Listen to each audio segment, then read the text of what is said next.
सम्पूर्णलाई राधे राधे। यति बेला मसँग मेरो सौभाग्य परम आदरणीय परम पूजनीय सर्वदेव भागवत मञ्चरी राधिका दासी माताजी हुनुहुन्छ। माताजीलाई नमन छ। विशेषतः आज हामी एउटा निमन्त्रणा गर्नका निम्ति यहाँहरूका बीचमा आएका छौँ।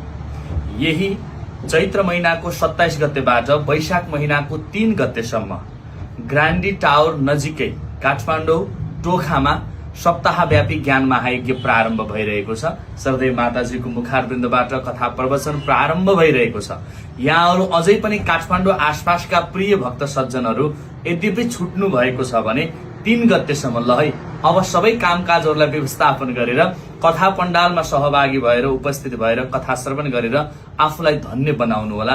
हामी विशेष निवेदन गर्न चाहन्छौँ। माताजीले पनि के आग्रह गर्दै हुनुहुन्छ? सबैलाई हार्दिक निमन्त्रणा, राधे राधे। र यो नयाँ वर्षको पावन अवसरमा यस्तो सुन्दर सौभाग्य हामीलाई मिलेको छ कि यो वर्षको सुरुवात नै हामी कथाबाट गरौँ। सबैजना पाल्नुहोस् र आफ्ना छोराछोरीहरूलाई पनि लिएर आउनु होला। सबैको छुट्टी छ। यो विदाको समयलाई सही सदुपयोग गर्नुहोला। हाम्रो बाल संरक्षण धरोहर परिवार नेपालले यो सुन्दर कथाको आयोजन गर्नुभएको छ।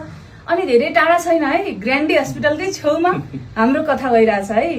भनेपछि सामाखुसी चोकबाट हजुर हिँड्नु पर्यो भने 2.4 किलोमिटरमा तपाईँ यहाँ आइपुग्न सक्नुहुन्छ। भनेपछि एकदमै नजिक छ। सबैजना आउनु होला। माताजीले लाइभका माध्यमबाट पनि निमन्त्रण गर्नुभएको छ र यसै भिडियोका माध्यमबाट पनि हामी निमन्त्रण गर्न चाहन्छौँ। उपस्थितिका निम्ति हार्दिक आग्रह छ। राधे राधे। राधे राधे।